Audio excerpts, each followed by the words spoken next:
The phone rang at 5150 Studios at exactly 2:47 a.m. on a Tuesday morning in early March 1981, and when Eddie Van Halen picked up, he expected another drunk friend calling from the whiskey.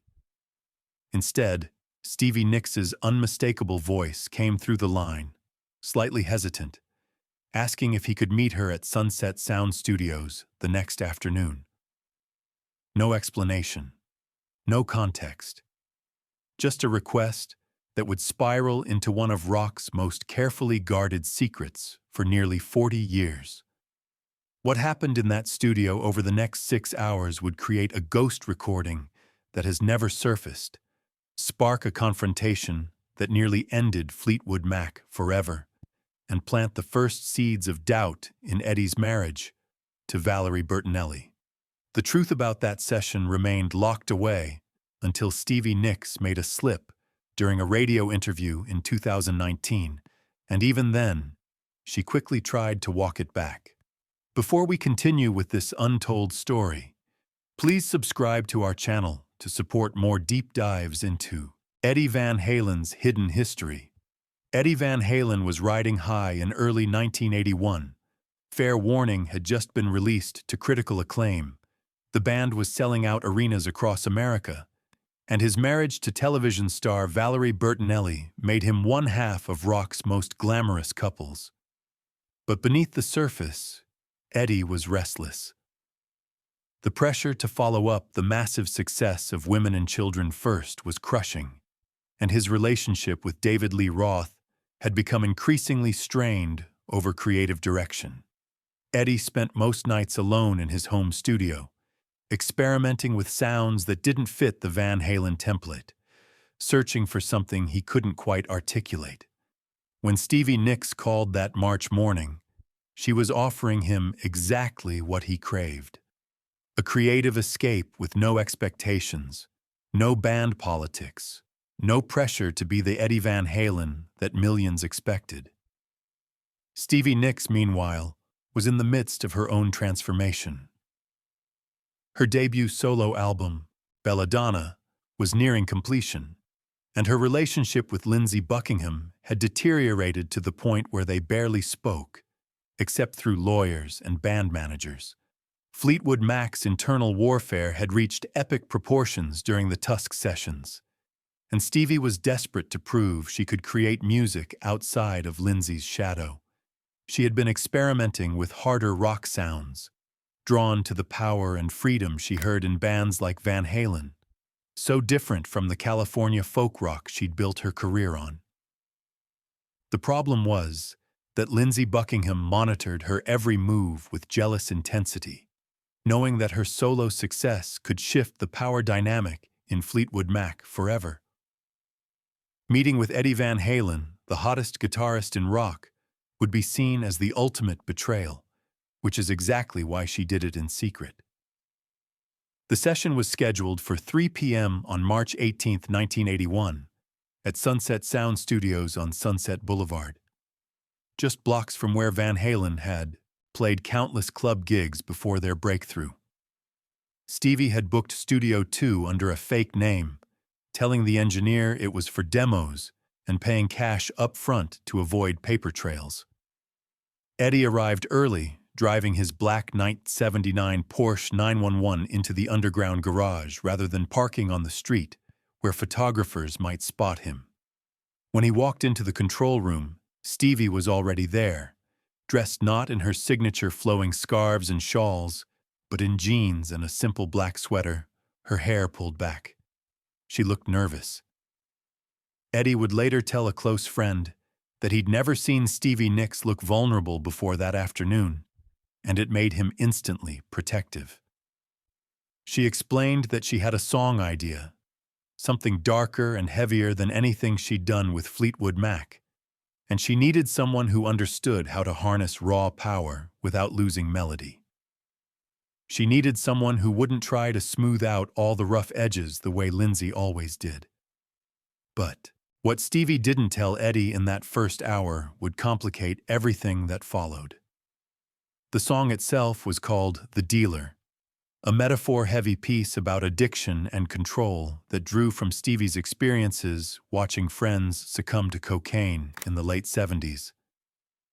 The lyrics were more explicit than anything she'd written before, references to white lines and chemical lovers that would never make it past Fleetwood Mac's carefully managed image. She wanted guitar that felt dangerous, that captured the paranoia and euphoria of the subject matter. Eddie understood immediately. He plugged in his Frankenstrat, now bearing the iconic red, white, and black stripes that had become his visual signature. And within minutes, they found a groove.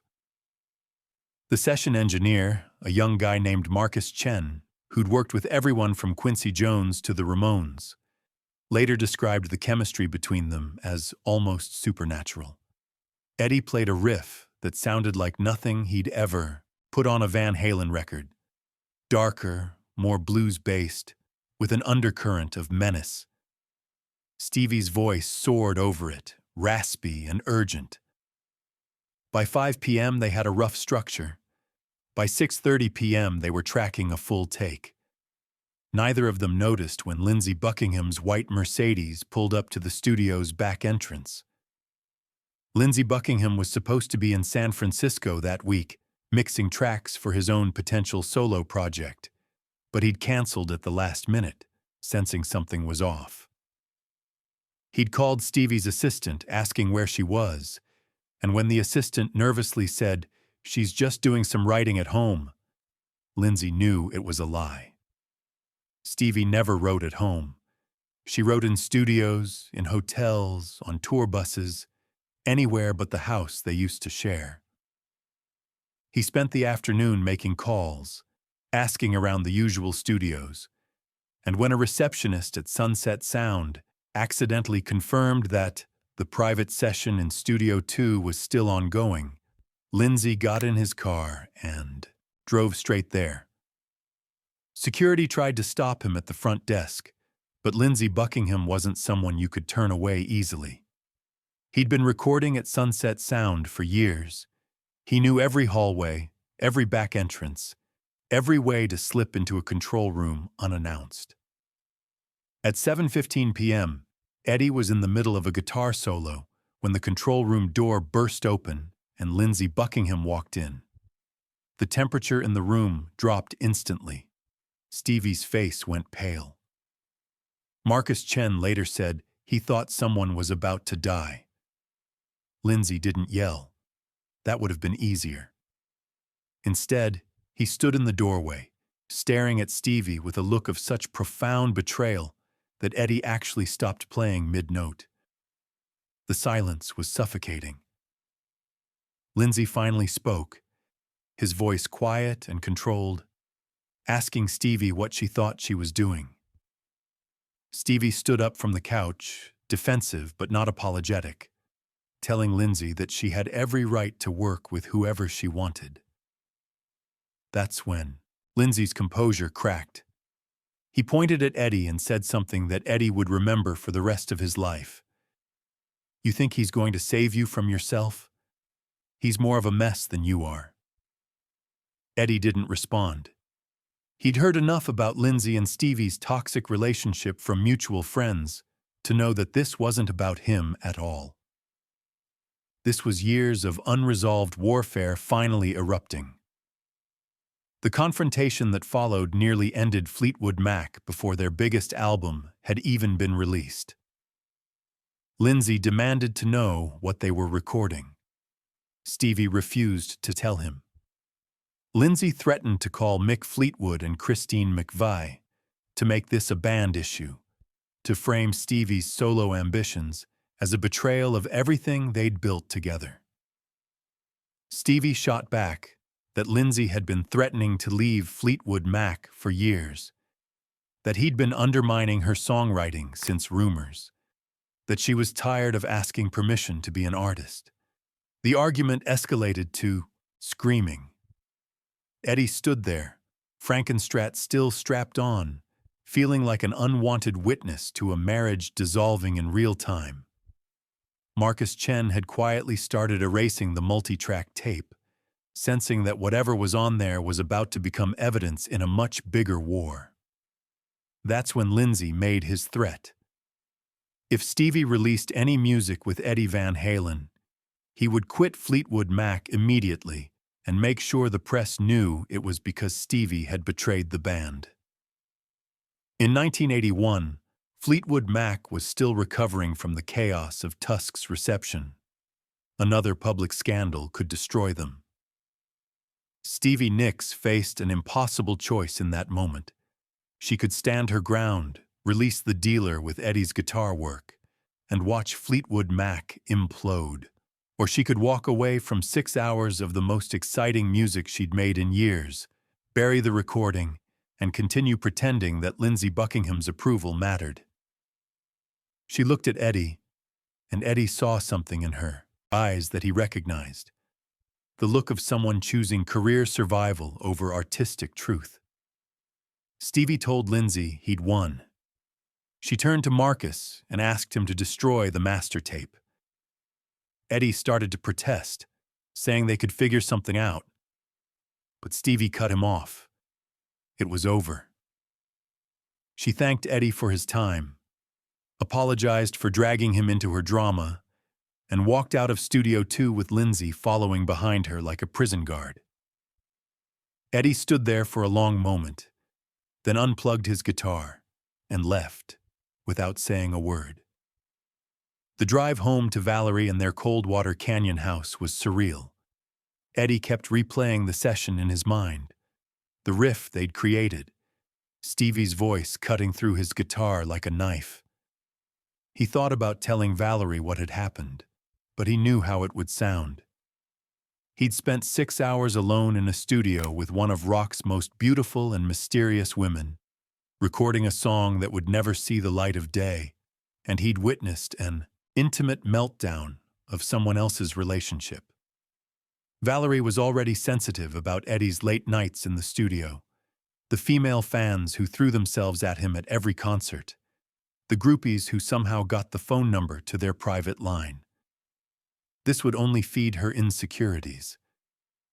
So Eddie made a choice that would haunt him. He said nothing. He told Valerie he'd been at 5150 working on fair warning demos, and she believed him because she had no reason not to.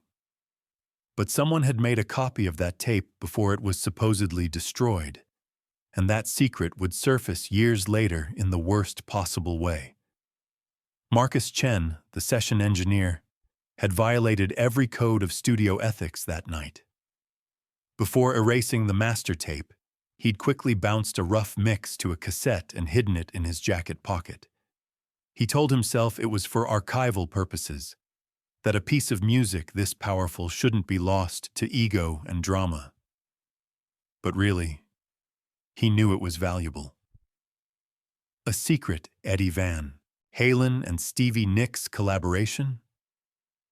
That was the kind of thing that could be worth serious money to the right collector, or leverage in the music industry's endless game of secrets and favors.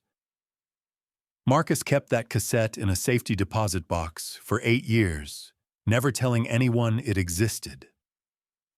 Then, in 1989, during Fleetwood Mac's reunion tour, he approached a music journalist named Rebecca Solis and played her the tape, hoping she'd help him auction it to collectors.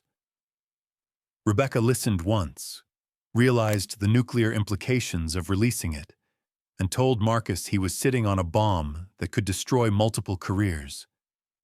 She also told him something he didn't know. Valerie Bertinelli had filed for divorce from Eddie Van Halen in 1988, citing infidelity. If this tape surfaced now, with Stevie Nicks's voice entwined so intimately with Eddie's guitar, tabloids would turn it into something it never was. Marcus panicked and put the tape back in the vault.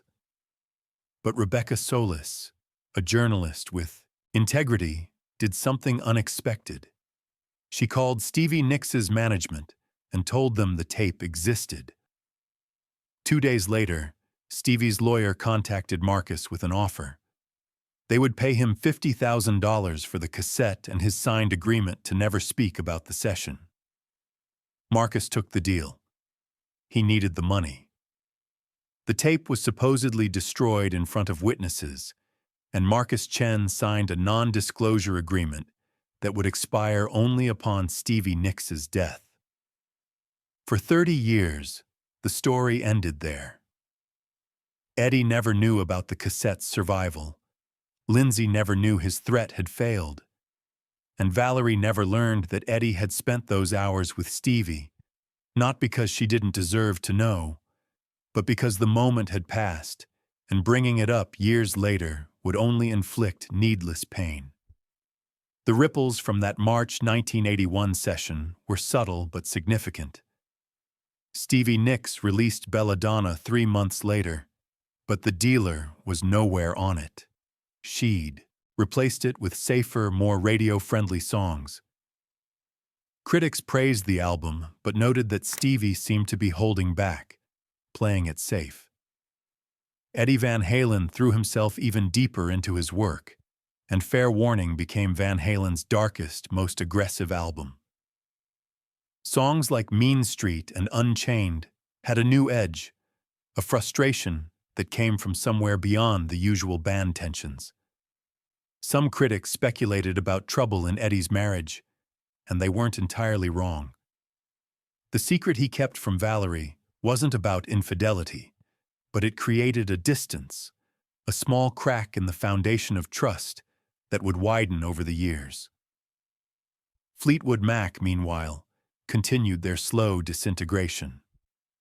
Lindsey and Stevie could barely be in the same room, and by 1987, Lindsey left the band for good. The reasons were complicated, but people close to the situation believed that the 1981 studio incident was the beginning of the end. Eddie Van Halen didn't speak about that session for 38 years, but there was one person he eventually told: his son Wolfgang. In late 2019, during one of Eddie's cancer treatments, Wolfgang asked his father about collaborations he'd always wanted to do, but never got to finish. Eddie, weakened by illness and medication, told Wolfgang about the Stevie Nicks session. He described the riff they'd created, the way Stevie's voice had transformed his guitar work into something cinematic and dangerous.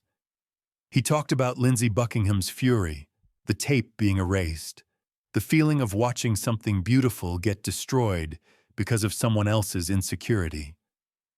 Wolfgang asked why Eddie had never tried to recreate the song on his own, and Eddie said something that stuck with Wolfgang.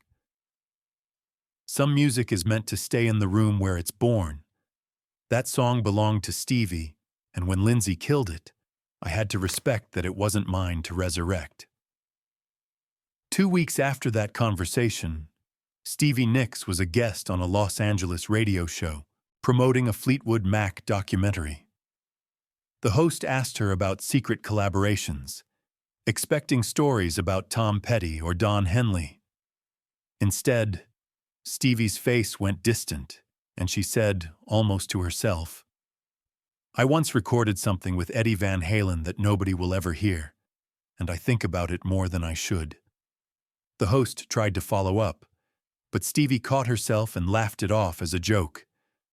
But Wolfgang was listening, and he knew it wasn't a joke at all.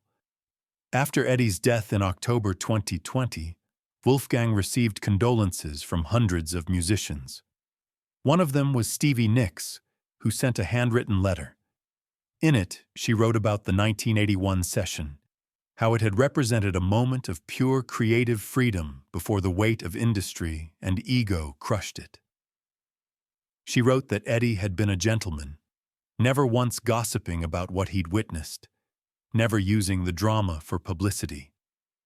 She said that The Dealer was the best song she'd never released, and that Eddie's guitar work on it was some of the most haunting playing she'd ever heard. She ended the letter with an apology. "I'm sorry we let fear win that day. Your father deserved to have that music exist in the world." Wolfgang considered going public with the letter, making the session part of Eddie's official legacy, but he ultimately decided against it. His father had kept the secret alive, and Wolfgang felt he should honor that choice. The music world never got to hear The Dealer, Marcus Chen's cassette, if it still exists somewhere despite the official destruction, remains hidden. And the full truth of what Lindsey Buckingham said to Stevie Nicks in that control room, the specific words that made her cave, went to the grave with them. The 1981 Sunset Sound Session represents something larger than a lost recording. It's a perfect encapsulation of how much great music gets sacrificed on the altar of ego, insecurity, and industry politics. Eddie Van Halen and Stevie Nicks created something powerful that afternoon, a collision of styles and sensibilities that could have redefined both of their careers. Instead, it became a ghost story, a what-if that haunts the people who knew it happened.